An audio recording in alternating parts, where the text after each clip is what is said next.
এক পিস পেয়ারা কত নিবেন? এক পিস পেয়ারা মাখাই নেবেন নাকি এমনি নেবেন? মাখাই নিব। এমনি যা 10 টাকার বেশি দাম না, আর মাখাই নিলে ধরেন আমার 20 টাকার বেশি মশলা দেবে। 30 টাকা 35 টাকা দেবেন, আমার 50 টাকা না 35 টাকা দেবেন। 35 টাকা। 15 টাকার বেশি মশলা যাবে আমার। কি কি মশলা দিবেন? মশলাগুলো দেখেন, আমি যে মশলা দেবো সারা বিশ্বে চ্যালেঞ্জ করে ট্রাই করি এবং স্বাদ করে বানাই দিই। খাবেন প্রত্যেকে, যে যে খাবে প্রত্যেকে খাওয়া লাগবে, কিন্তু খাইয়ে বলবে, একজন বলবে যে ভালো লাগে না, তখন পুরস্কার পাবেন আমার কাছে 500 টাকা পুরস্কার পাবেন। আচ্ছা, স্বাদ হবে তো? আচ্ছা, স্বাদ না হলে 500 টাকা পুরস্কার দিবেন। আচ্ছা, এনেন, মাখাই দেন আমাকে। স্বাদ এবং মজা এবং স্বাদ খেয়াল করে। এই সেই প্যারা মাখা শুরু হয়ে গেছে, এই সেই দেশি প্যারা দেখেন, এতদিন বিভিন্ন ধরনের মাখা দেখেন, আর আজকে খেয়াল করে একটু পরিষ্কার করে নিলাম। তাদের তা মনটা ভরে যাবে। এই সেই পেয়ারা মাখা, দেশি পেয়ারা মাখা, একটু বিভিন্ন ধরনের খান। সামনে সামনে ঠিক আছে। হ্যাঁ, একটু খেয়াল করেন। রেডি কর, একটু খেয়াল করেন।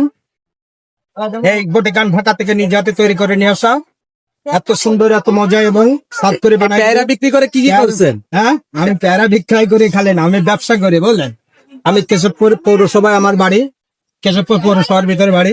পৌরসভার ভিতরে 46 শতক জমি কিনেছি, আমি বাড়ি করেছি। এই মেশিন কোন জায়গা থেকে আনছেন? মেশিন নিয়ে আসা ঢাকা থেকে, এই নিজে হাতে তৈরি করে নিয়ে আসা। এই দেখেন, এটা খেয়াল করেন, খান তো আপনারা প্রত্যেকে খান, আর একজন প্রত্যেকে খাবেন। একজন ব্যক্তি বলবে ভালো হয়নি, শোনেন, খেয়াল করেন।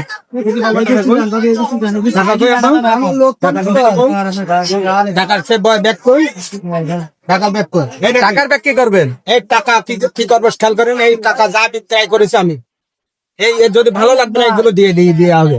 যে বলবে ভালো লাগে তাকে পুরস্কার পাবেন।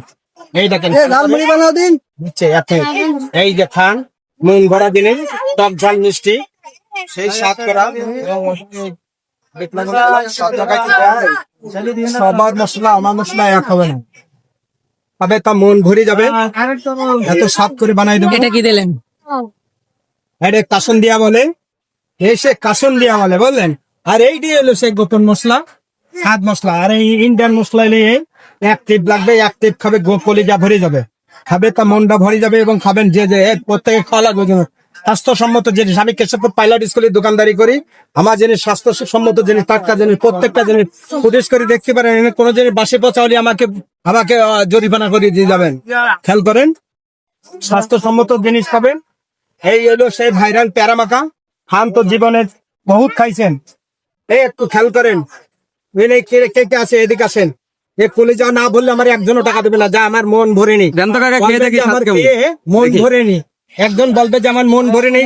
যদি কোনো ব্যক্তি বলে আমার একজন, আমি যা বিক্রয় করেছি আমার ভরেনি, এগুলো দিয়ে দেওয়া হবে। তা সত্যিকার চ্যালেঞ্জ করলাম এগুলো দর্শকের সামনে। এই যে বেশি খান।